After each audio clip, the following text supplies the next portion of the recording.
तो उन्होंने बताया कि मोहन के अंदर एक एंटिटी नहीं था, बल्कि 9 एंटिटी थे। सिंपल सा लड़का जो अपनी पढ़ाई पूरी कर रहा था, अपने माता पिता के साथ रहता था। एक दिन वो घूमने जाता है एक मंदिर में और उसके साथ ऐसा कुछ होता है कि उसकी लाइफ भी बदल जाती है।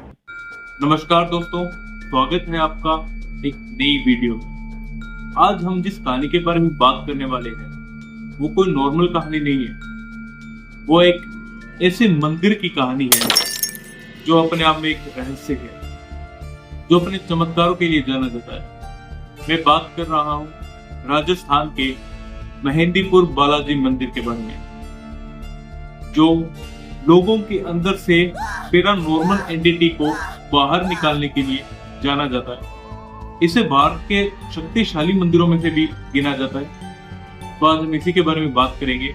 पर वीडियो स्टार्ट करने से पहले, मेरा नाम देव है। अगर आपको ये वीडियो अच्छा लगे तो लाइक करें, चैनल को सब्सक्राइब करें और अपने दोस्तों के साथ शेयर भी करें। तो अभी वीडियो शुरू करते हैं। अगर इस मंदिर की मैं आपको हिस्ट्री बताऊं तो लगभग 1000 साल पहले एक महत नाम के व्यक्ति को एक सपना आया कि एक पहाड़ी पर 3 मूर्तियां हैं। एक तो थी श्री बालाजी की, दूसरी थी श्री प्रेतराज काल की और तीसरी भैरव काल की 3 मूर्तियां एक पहाड़ी पे है। तो वो अगले दिन वहां पे गए, उन्होंने देखा तो वहां पे सही में 3 मूर्तियां थी। उन्होंने उन तीनों मूर्तियों को वहां से हटाने की कोशिश की, बट वो हटा नहीं पाए, क्योंकि वो तीनों मूर्तियां थी वो उसी पहाड़ से जुड़ी हुई थी, यानी उसी पहाड़ का ही एक भाग थी। कोई अलग से ऊपर से लाके नहीं रखा गया था। तो ऑफकोर्स वो वहीं की थी तो उन्हें हिला नहीं सकता था। तो उन्होंने क्या किया, वहीं पे उन मूर्तियों को पूजना चालू किया। सुबह शाम हर रोज आते थे, वहां पे उनको पूजा करते थे और धीरे धीरे वहां पे मंदिर बना। ये बात 1000 साल पहले की है। अभी ये मंदिर दौसा में है, राजस्थान के एरिया में। तो आज हम उस मंदिर से जुड़ी और साथ में एक लड़के के बारे में बात करेंगे जो उस मंदिर में गया तो वो अकेला था, पर जब वो लौटा तो उसके साथ कई और लोग थे। वो लोग जीवित नहीं थे, वो लोग मरे हुए, मतलब भूत। उसके शरीर में कुछ ऐसे एंटिटीज आ गए थे जिनके बारे में कभी उसने सोचा भी नहीं। एक सीधा साधा लड़का जो गया था मंदिर में और लौटा तो अपनी पूरी जीवनी ही बदल दी। आज हम बात करेंगे उसी लड़के की जीवनी के बारे में। देखिए, ये शायद पहला ऐसा मंदिर होगा जहाँ पे लोग अपने परिवार के साथ भगवान के प्रार्थना करने के लिए नहीं, ऐसे लोगों को लेके जाते हैं जिनके अंदर कोई पैरानॉर्मल एंटिटी होती है, यानी जिन पे या तो कालो जादू किया है या उनके अंदर कोई भूत प्रेत है, या जैसे कि उनका व्यवहार अलग है, कोई शायद शक है किसी ने कोई काला जादू किया है या भूत प्रेत है। सिर्फ ऐसे ही लोगों को वहां पे लेके जाते हैं। डेली वहां पे ऐसे लोग आते हैं और दोपहर के 2 बजे वहां पे प्रेतराज सरकार का दरबार लगता है, जिसमें उनका नाम लिया जाता है, उनकी पूजा की जाती है।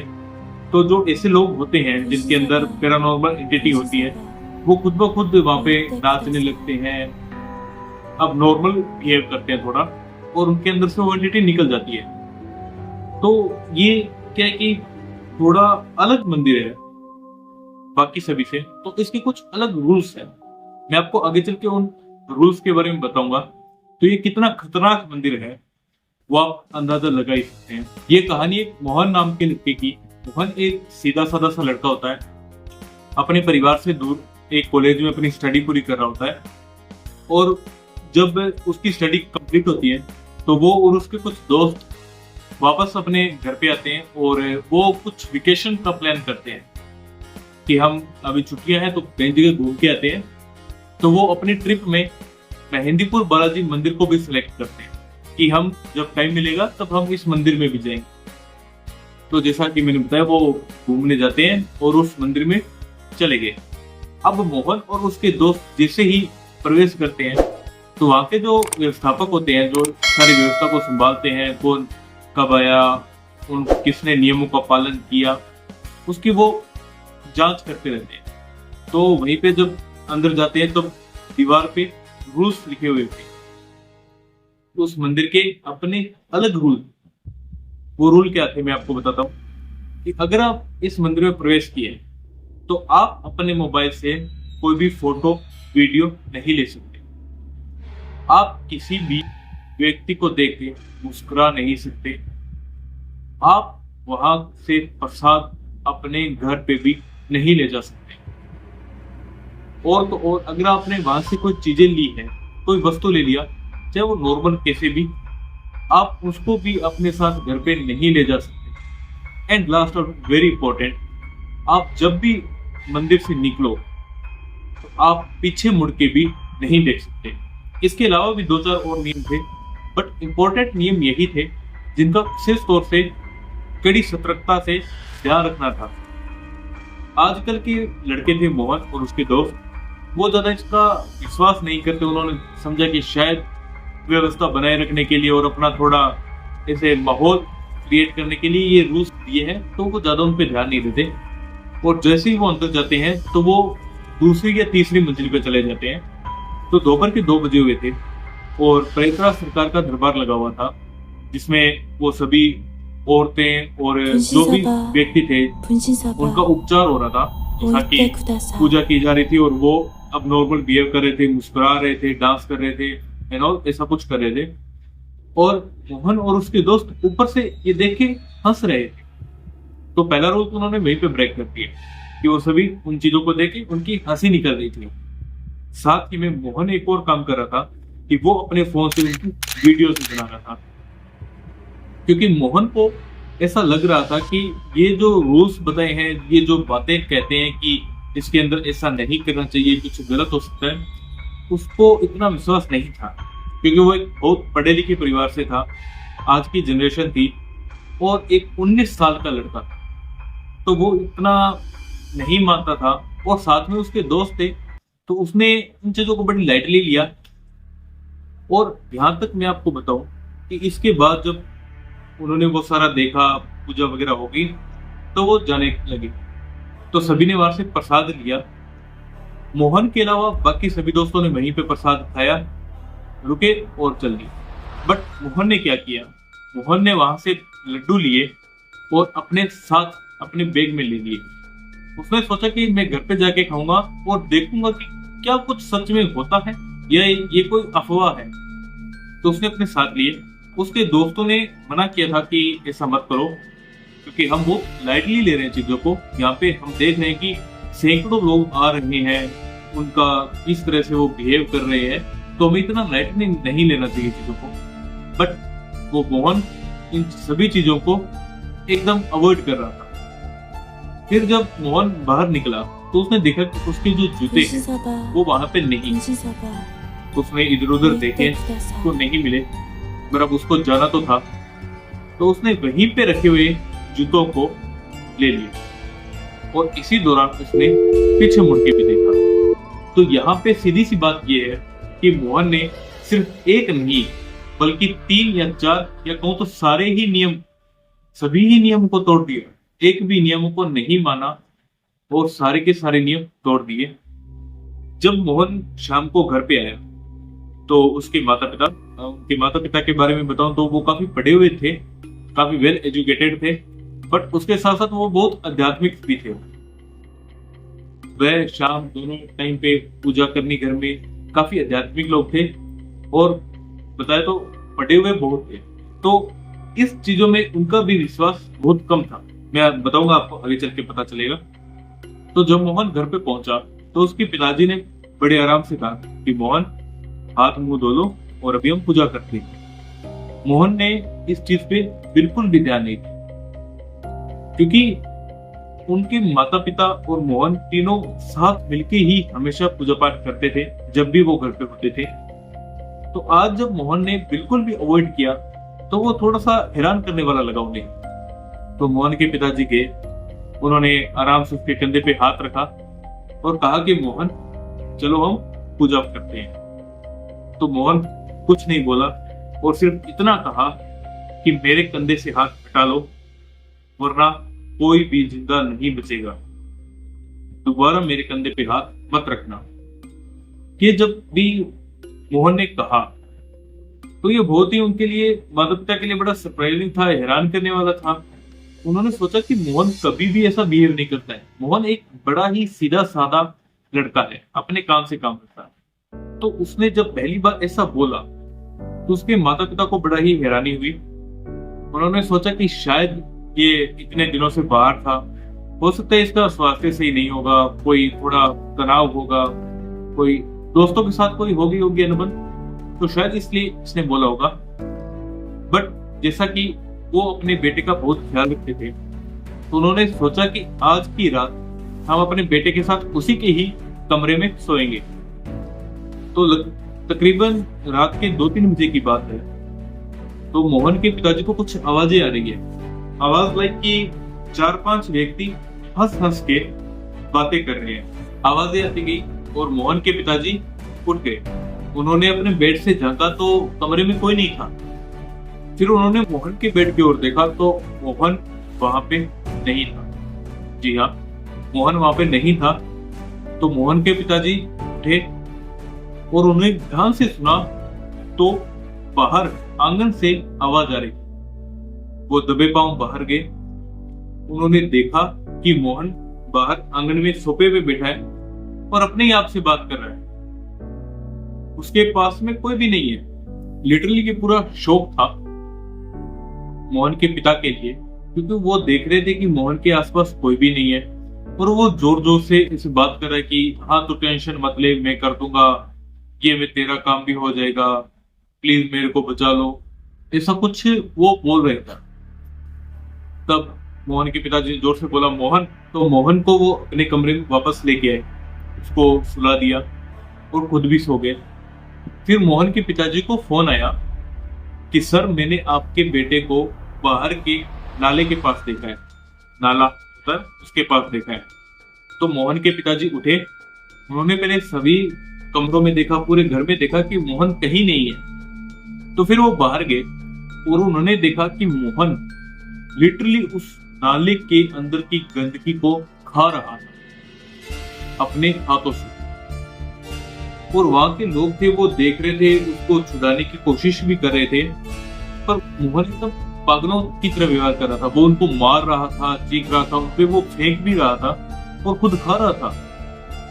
मोहन के पिताजी ने देखा, वो गए, उन्होंने उसको छुड़ाने की कोशिश की, लाने की कोशिश की, पर वो नहीं आया।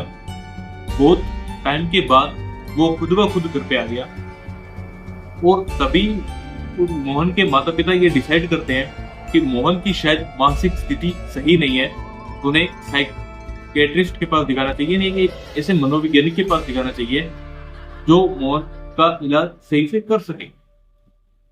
तो वो लेके जाते हैं वहीं के डॉक्टर को और दिखाते हैं। तो उन्होंने कहा कि इसके अंदर सेपरेट डिसऑर्डर है, यानी एक ही बॉडी के अंदर एक से ज्यादा बॉडी होना। ऐसा लगता है कि एक ही व्यक्ति है, उसके अंदर कई सारी बॉडीज है और वो सभी से बातें करता है, सभी का रोल प्ले करता है, ऐसा कुछ बीमारी होता है। तो डॉक्टर ने वही बताया कि इसके यही है और इसको हम अपने ऑब्जर्वेशन में रखेंगे और कुछ 1-2 महीने इलाज करना पड़ेगा और मोहन एकदम सही हो जाएगा। तो मोहन के पिताजी ने उसको वही करने दिया। लगभग 3-4 महीने बीत गए, मोहन का डेली इलाज चलता, बट उसकी जो हेल्थ थी उसमें कोई भी इंप्रूवमेंट नहीं था, जीरो, नथिंग। और उसका जो बिहेवियर था वो वैसे ही होता जा रहा था। मतलब वो बहुत ज्यादा चिड़चिड़ा हो गया था, वो किसी की सुनता नहीं था, वो अपने ही कमरे में रहता हुआ और अपने आप से ही बातें करता था। ऐसा इसका हो गया था पूरा बिहेवियर। फिर एक दिन क्या होता है कि कुछ व्यक्ति या उनके रिश्तेदार मोहन के माता पिता को सजेशन करते हैं कि उन्हें मेहंदीपुर बालाजी मंदिर में लेके जाए मोहन को। बट उनके माता पिता, मोहन के माता पिता काफी एजुकेटेड थे, वो नहीं चाहते थे कि उनका इलाज, उनके बेटे का इलाज इस तरह से हो। वो उन्होंने कहा कि नहीं, मैं अपने बेटे का इलाज ऐसे ही एक साइकियाट्रिस्ट के पास ही करवाऊंगा और हो जाएगा सही, थोड़ा टाइम और लगेगा। बट उनके पास कोई वो रास्ता भी नहीं था। ऐसे देखते देखते लगभग 8 से 10 महीने बीत गए। मोहन का व्यवहार और ज्यादा खराब होता गया, उसकी हेल्थ इंप्रूव होने के बजाय डिक्रीज होती गई। तो आखिरकार वो सोच लिया था कि इन साइकेट्रिस्ट के पास जाने से, डेली थेरेपी करवाने से कुछ नहीं होने वाला। तो तभी की बात है कि जब मोहन के जो दोस्त थे, जो उसके साथ उस मंदिर में गए थे, वो अपनी छुट्टियों में वापस आते हैं। उनका कोई एक समर वेकेशन वगैरह होता है, तो वो वापस आते हैं। तो वो आके जब मोहन से मिलते हैं, उसकी हालत वगैरह देखते हैं, तो वो उनके पिताजी को बात बताते हैं कि हम पिछले छुट्टियों में हम मेहंदीपुर बालाजी मंदिर गए थे और उसके बाद से ये चीजें होना शुरू हुई है। तो उसके पापा काफी शौक हो गए थे कि ऐसा वो गया, उसने मुझे कभी बताया नहीं था, पर चलो देखते हैं। अभी वो क्या करते हैं कि मोहन को बोलते हैं कि हम आपको उस मंदिर में लेके जाएंगे और आप बिल्कुल सही हो जाओ। पर मोहन तभी रिप्लाई करता है कि अगर आप मुझे थोड़ा सा भी, जरा सा भी उस मंदिर के पास लेके गए या आपने दोबारा उस मंदिर का नाम भी लिया, तो मैं खुद को खत्म कर दूंगा। माँ बाप बेचारे घबरा गए, उनके पास और कोई रास्ता नहीं था। पर उन्होंने एक प्लान बनाया कि हम मोहन को बताएंगे नहीं, हम उसे कहेंगे कि हम आपको एक डॉक्टर के पास लेके जा रहे हैं और उसको उसी मंदिर के पास ले जाएंगे इजी। तो उन्होंने एक, जब वो वहां घर से निकले तो उन्होंने रास्ते से अपने कुछ रिश्तेदारों को ले लिया, क्योंकि मोहन के पिताजी के लिए अकेले सब कुछ करना पॉसिबल नहीं था। उन्होंने अपने 2-3 रिश्तेदार लिए, तो अब तकरीबन वो 4-5 लोग हो गए थे मोहन के अलावा, और वो सभी अभी गाड़ी में जा रहे थे। जैसे ही मंदिर के पास पहुंचे और मोहन को सुनाई दिया कि प्रेतराज सरकार की जय हो, वैसे ही मोहन ने अब नॉर्मल बिहेव किया। वो अपना सर कांच पीटने लगा, उसने बोला कि मेरे को छोड़ो, मेरे को जाना है। बट नहीं, उन लोगों ने उसके पैर पकड़े, हाथ पकड़े, मुंह तक पकड़ा ताकि वो हिले डुले ना, तो अपना सर वापस कांच पे ना मारे, किसी को काटे भी नहीं। तो उसका अच्छे से पकड़ा और जैसे तैसे करके उसको मंदिर के पास लेके गए। जब वो मंदिर में गया और जैसे ही वहां से एक और आवाज आई, प्रेतराज सरकार की जय हो, तो मोहन एकदम सबकॉन्शियस हो गया। बिना हिले डुले वो कुछ देर तक बैठा रहा, फिर धीरे से उतरा, अंदर गया और दरबार में जाके वो नाचने लगा। ये जो सारा व्यू था वो उसके माता पिता, उसके रिश्तेदार देख रहे थे और बड़े बेचारे दुखी थे, क्योंकि अपने बेटे को इस हालत में देखना और पिछले 1 साल से देखे रहे, वो उनके लिए काफी डिस्टर्बिंग था। वो देखे, और जब वो दरबार पूर्ण रूप से खत्म हुआ, तब उन्होंने देखा कि मोहन के अंदर की जो भी पैरानॉर्मल एंटिटी थी वो भी अलग हो चुकी है और मोहन अभी बेहोश है। वो वापस लाए, उन्होंने उनके जो पुजारी थे उनसे बात की कि असल में दिक्कत क्या है। तो उन्होंने बताया कि मोहन के अंदर एक एंटिटी नहीं था, बल्कि 9 एंटिटी थे। जी हाँ, एक आत्मा नहीं, 9 आत्माएं मोहन के शरीर में थी। और सरप्राइजली मोहन पिछले 1 साल से जो काम कर रहा था वो मोहन कर ही नहीं रहा था, यानी मोहन सोया हुआ था। जो भी काम कर रहे थे वो उसके अंदर की आत्माएं ही कर रही थी। ये काफी उनको सरप्राइजिंग लगा, काफी डिस्टर्बिंग लगा, और मतलब उनके लिए काफी एक अलग एक्सपीरियंस था कि उनके बेटे के साथ ऐसा हो गया। एक सिंपल सा लड़का जो अपनी पढ़ाई पूरी कर रहा था, अपने माता पिता के साथ रहता था, एक दिन वो घूमने जाता है एक मंदिर में और उसके साथ ऐसा कुछ होता है कि उसकी it is not a normal thing. आप समझ रहे हो? तो मैं आपसे यही कहूंगा कि जब भी आप मंदिर में जाओ, खास करके इसी मेहंदीपुर बालाजी मंदिर में, तो इसके जो रूल्स हैं, जो इसके नियम होते हैं, उनको आप स्पेशल रूप से पढ़े, अच्छे से ध्यान दें उन पे, और फिर आप उनको एकदम दृढ़ता से उनका पालन करें। अगर आपने उनमें ढील बरती, आपने उनको अवॉइड किया, तो शायद आपकी लाइफ भी चेंज हो सकती है, आपकी लाइफ भी न्यूट्रल ले सकती है। तो ये कहानी थी जो एंटरटेनमेंट के पर्पज से भी थी, और ये मंदिर दौसा में है, राजस्थान से है, मैं राजस्थान से ही हूँ, और मैंने ये जानकारियां हैं वो गूगल से, जेमिनाई से, and times of India, the Hindu वगैरह वहां से ली है। तो हाँ, आप भी जाके उनको पढ़ सकते हैं। वीडियो देखने के लिए धन्यवाद। मिलते हैं अगली वीडियो में। जय हिंद।